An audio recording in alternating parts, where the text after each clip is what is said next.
Hello everyone, this is Mr. Informal, finally back from 2016. It is now 2017. I am finally doing another podcast. Finally, it is the 17th edition of Mr. Informal podcast for 2017. Not only that, happy Chinese New Year, the year of the rooster. And so we got a bunch of topics that we need to talk about. One, hype brands. What I mean by that is I'm sure you've seen it all.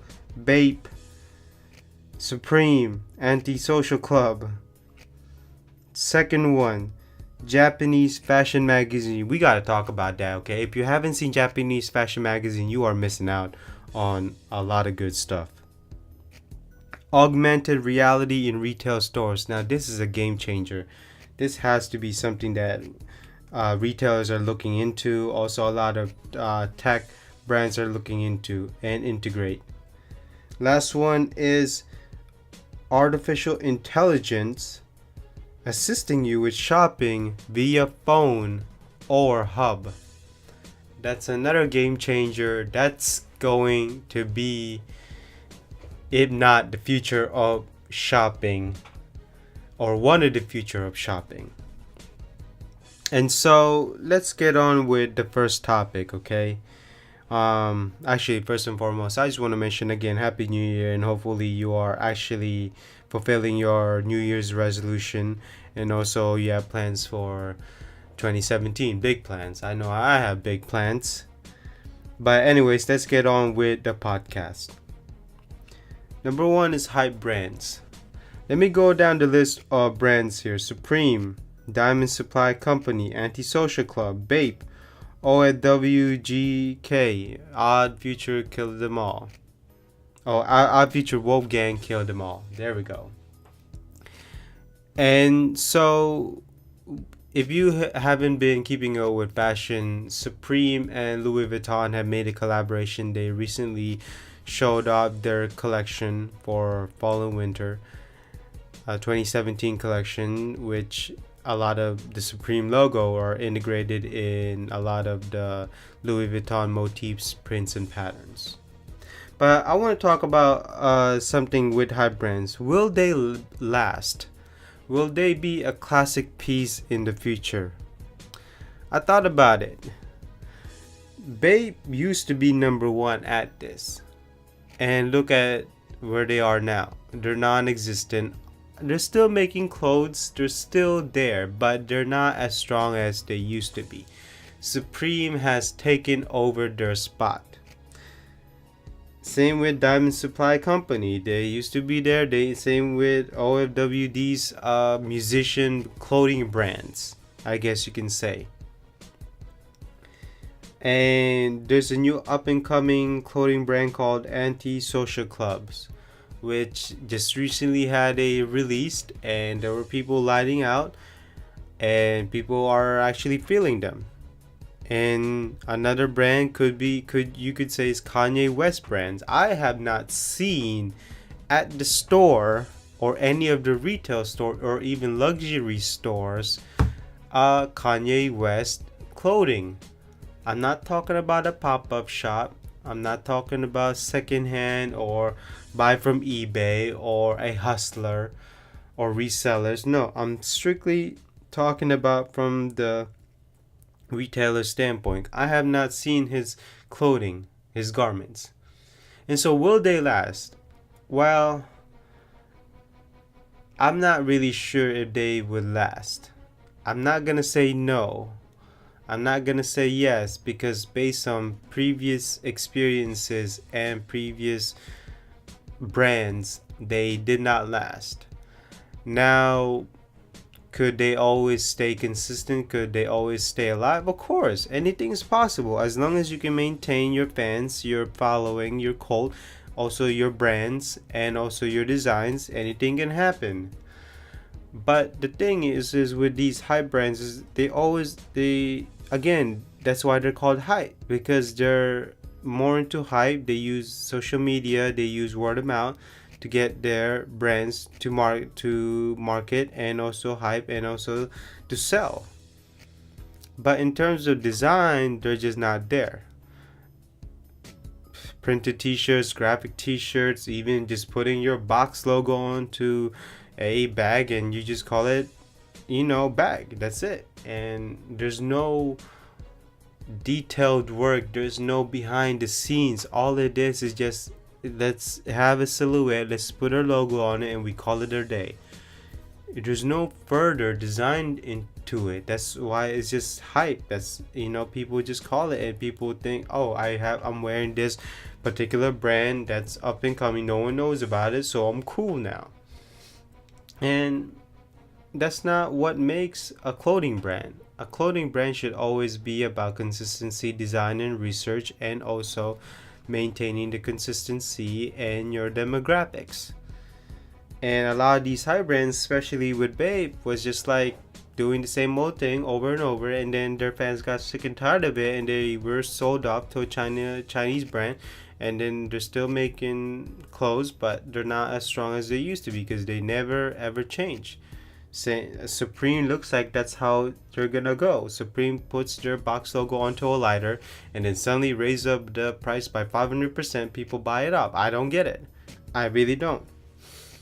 Maybe it's just the box logo. Maybe that box logo is somehow so hypnotic that people tend to buy it. And same with Antisocial Club. The thing about these hype brands is that they create limited pieces at a high amount of price. Then they get their word of mouth, could be from Instagram, Snapchat, Facebook, Vine, whatever it may be, and then suddenly people go crazy about it. Not only that, they also have celebrity endorsement and people go crazy on it. And that's something that will not last in the fashion industry. We've seen it with other brands. South Pole, that's one of them. Echo, that's definitely certainly one of them. And so I'm not going to say no to the question, will they last? I'm not going to say yes on the question. I mean, it just depends on how the brands will be able to stay alive or whatever they want to do in the future. It's all about, you got to think ahead. Once your collection's done, now you think ahead. And so that's something that a lot of these hype brands will think about. And especially you as a consumer, will you be loyal to the brand or will the brand be loyal to you? And so that concludes the first topic. Moving on to the second topic, which I'm very excited about, which is the Japanese fashion magazines. Now, if you haven't been into a Japanese market or you haven't seen a Japanese fashion magazine, I will tell you right now, go out and look at it. Could it be in Barnes and Nobles? Could it be some bookstore or some international bookstore or even a fashion magazine store? Go to it right now, check it out, and it will be night and day difference between Japanese fashion magazine and American fashion magazine. The thing about fashion magazine is, one, they are clear. Even though they are not in English, but they are still clear. Two, visualization. Pictures. There's always so much visualization in their magazine. Number three, the background research that goes into it. Background research. I am talking about a background research that go 20, 30, 50, 60 years. And it's not just one sentences or two sentences. No, they go in paragraphs, sometimes a column. And then 4, strictly to the point. None of this mumbo jumbo, oh, it's been endorsed by this person, blah blah blah. I'm telling you, when you look at it, the pictures that they take are so detailed. They even take pictures of buttons, rivets, zippers, the detailed of a particular garment or bag, even in makeup, the color, the materials, the brand itself, where it's from, and even the prices there too. And not a lot of ads, and they get into a lot of detailed work too. So that's great. Not only that, especially with menswear, if you look at their men's fashion magazine, it is top notch. A lot of men, even including me, prefer Japanese fashion magazine compared to their American counterparts, even Japanese Vogue. Heck, even Italian Vogue, even European Vogue or British Vogue is still much better than American Vogue. Even GQ, Japanese GQ, Italian GQ, British GQ, France GQ.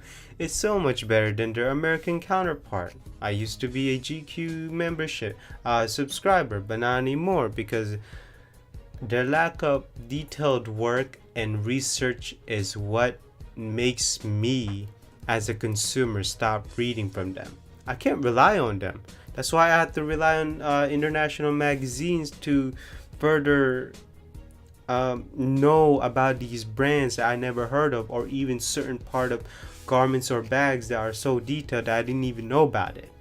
That as a consumer is what I'm looking for. I'm not the only one, because we all read fashion magazines to get to know certain things, to read about certain things, and you have to take that in consideration. This is why I always propose, when it comes to fashion, especially magazines, you have to look at the Japanese in general. They are hardworking people. They are very sterile, clerical, hard worker, cleared and detailed type people. When it comes to their electronics, even pens and pencils, it's ridiculous how much work they look into this. Even into their books, and even obviously when it comes to their language and culture, they have mannerism, courteous. They're also their language. I mean, they have certain types of levels of mannerism and disciplines, and that shows in the Japanese fashion magazines. And so that concludes the second topic of the podcast. The third topic is augmented reality in stores. This is interesting. Now, imagine this. Okay, you take out your phone at a retail store, whether it be H&M, Forever 21, or it could be Zara, and then you're holding it like you were about to take a picture. But instead of taking a picture, you see the store through your smartphone's camera lens, and then suddenly something shows up, whether it be an ad, whether it be a sale, telling you, oh, this particular garment is on sale, or suddenly this particular garment has a video on it that you can play, right? And this particular garment will suddenly you see it through your phone, and then this particular garment, something pops up, a model is wearing it, so you can see how it wears on a model or a particular fit. Now think about that. That is a game changer. You don't have to go to your home, to your laptop, and look at the pictures of a model wearing. You can just go through the retail store and do it that way. And you know how much easier and convenient and practical that would be for us consumers, or even from a retail standpoint, because once a consumer sees that and they decided at that store if they want to buy it or not, that is a game changer. That is a profit maker. That will suddenly change the way you shop and look at retails. And it looks like Google, Amazon, certain tech brands are getting into this, even Facebook, augmented reality. And I can't wait for this, because depending on, it's all about integration here and proper utilization and visualization. It's just like Apple Beacon or NFC.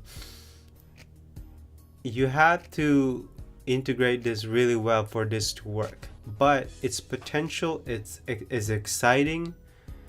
I cannot wait.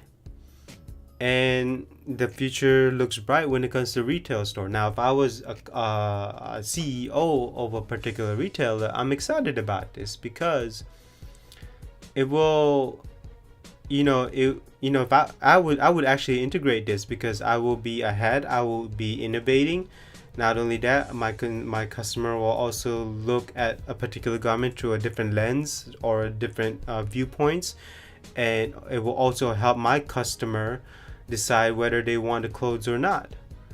And not only that, it will also, if a price tag is missing, then if you look at it that way, if it's on sale and you don't know about it, or if there's a particular coupon you don't know about it, it will just pop up. And it makes it so convenient, because when a consumer can decide whether they want that particular garment or item at that store right there and then, and what if, let's just say, 75% buys it, now suddenly this changes everything from a profit standpoint, because augmented reality suddenly changes things. And it's just exciting how tech is evolving really fast. And it's also exciting in the retail sector, because it's convenient, it's practical, and I see a lot of greater advantage to it. The only disadvantages is obviously just proper integration. Obviously, there are lazy programmers, there are lazy integrators out there, and they shouldn't be doing this. But if you can properly integrate this, then it's an advantage. And I don't think it costs much. Again, it's just proper programming.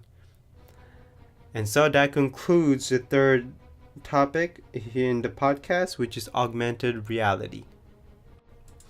Now, on to the fourth and final topic: shopping with artificial intelligence, whether it be via smartphone or hub. I'm sure you've seen Google Hub. I'm sure you've seen Amazon Alexa.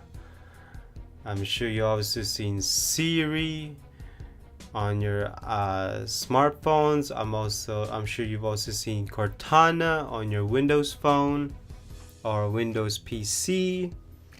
So AI assistant, artificial intelligence is evolving really quick, such as virtual reality or augmented reality. But tech is evolving really fast, and it's great. But how will AI change shopping? Well, for one, it will make it easier. 2, it's practical. 3, it's a game changer. 4, it's, well, actually I can't think of anything right now. But actually, but think about the convenience of this, okay? What if, a girl says, oh, will this fit me based on my measurement? And that AI will say, yes, it will, based on the brand specifications or the measurement specifications. So that's great, right? Now, what if the AI says, oh, it's not available in Amazon? Then you would say, oh, can you search where else it is available? Then it will look for it, and then it will say, found it at Target. Would you like to purchase it? Then you say yes, and then you go on through the process. Boom. That's great. That is convenient, that is practical, that is easy, that is simple. Now, what if you want to know about the reviews and say, oh, Alexa, can you tell me more about user reviews? Alexa will read you about user reviews, and you can think, or you would want to listen to the reviews and whether you want to purchase the item or not. Sounds great, right? It's amazing. Amazon has this device, the one click or one push shopping button or item. That's great and all. That's only if you know what to buy right away.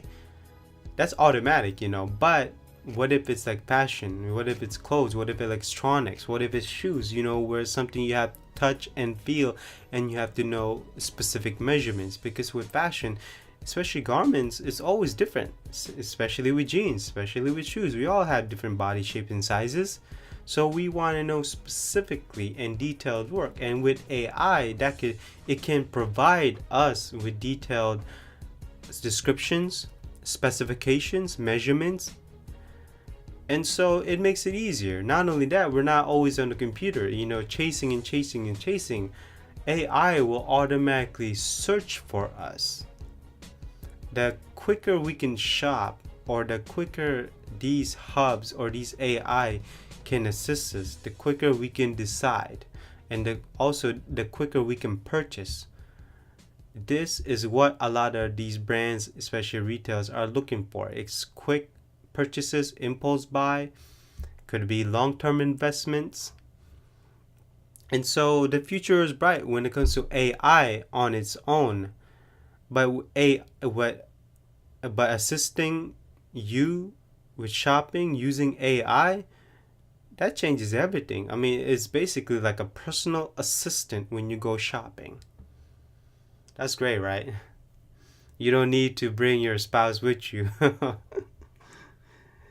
And so that concludes my final and fourth topic, which is shopping with artificial intelligence. And that also concludes this year's first podcast for 2017, the 17th edition of Podcast of Mr. Informal. I just want to say thank you for listening, and also hope you learned something. And if you have any further comments, let me know. Write down your comments below. And check out my website too at mrinformal.com.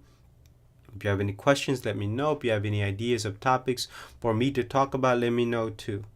And I just want to say Happy New Year's and also Happy Chinese New Year. I will see you in the next podcast. Bye-bye.